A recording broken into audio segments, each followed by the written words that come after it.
Nesta série de aulas, vamos resolver os problemas do capítulo 9 do livro Fundamentos de Física de Halliday e Resnick, 10ª edição. Problema 27. Uma força no sentido negativo de um eixo x é aplicada por 27 milissegundos a uma bola de 0,40 kg que estava se movendo a 14 metros por segundo no sentido positivo do eixo. O módulo da força é variável e o impulso tem um módulo de 32,4 newtons vezes segundos. Letra A. Qual é o módulo? E letra B. Qual é o sentido da velocidade da bola imediatamente após a aplicação da força? Letra C. Qual é a intensidade média da força? E letra D. Qual é a orientação do impulso aplicado à bola? A figura ilustra o problema. A bola se desloca no sentido positivo do eixo x, com velocidade Vx igual a 14 metros por segundo, e uma força variável atua no sentido contrário. O impulso causado pela força tem módulo J igual a 32,4 newtons vezes segundos. Como já vimos em problemas anteriores, o impulso causado por uma força que atua sobre uma partícula durante um intervalo de tempo pode ser calculado utilizando as seguintes expressões. O impulso J é a integral da força vezes dt, o impulso J é igual à variação do momento linear, e o impulso é igual à força média vezes o ΔT, o intervalo de tempo. Observando a primeira expressão, vemos que o vetor impulso tem mesma direção e sentido do vetor força. Como o sentido dessa força é o sentido negativo do eixo x, o impulso também terá este sentido.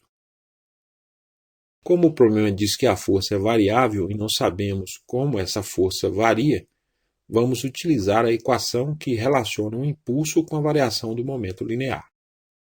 O momento linear de uma partícula pode ser calculado utilizando a seguinte expressão. O momento P é igual ao produto da massa pela velocidade.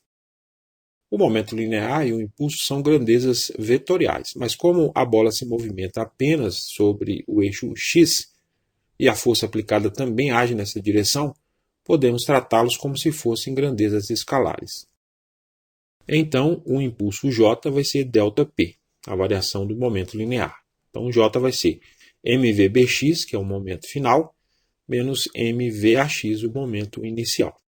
Passando o termo negativo para a esquerda, J mais M vezes Vx é igual a M vezes Vbx.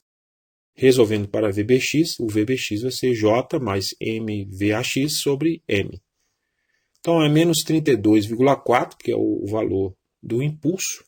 O valor é negativo porque ele aponta no sentido contrário ao sentido positivo do eixo x, mais 0,40, que é a massa, vezes 14, que é o Vx, a velocidade inicial, dividido pela massa 0,40. Efetuando esses cálculos aí, dá menos 67 metros por segundo. Concluímos então que o módulo da velocidade final da bola é 67 metros por segundo. Como o valor calculado da velocidade final é negativo, isso significa que ela tem o sentido negativo do eixo x. Resolvendo a expressão que relaciona a força média com o impulso para a força média, ela se torna. A força média vai ser o impulso dividido pela variação do t, ou seja, o intervalo de tempo. O intervalo de tempo em que a força atuou sobre a bola foi ΔT igual a 27 milissegundos. O prefixo milli é equivalente à potência 10 a menos 3. Então, dá 27 vezes 10 a menos 3 segundos. Substituindo esses valores na equação, a força média vai ser menos 32,4, que é o valor do impulso, dividido por 27 vezes 10 a menos 3, o intervalo de tempo. Se a gente dividir menos 32,4 por 27, dá menos 1,2, e a potência 10 a menos 3 pode passar para cima, trocando o sinal do expoente. Então, vezes 10 elevado a 3 newtons. O módulo da força média é 1,2 vezes 10 elevado a 3 newtons. Como o prefixo quilo equivale à potência 10 elevado a 3, também podemos escrever este resultado como 1,2 kN. Como já dissemos antes, como a força aponta no sentido negativo do eixo x, o impulso também terá o sentido negativo do eixo x.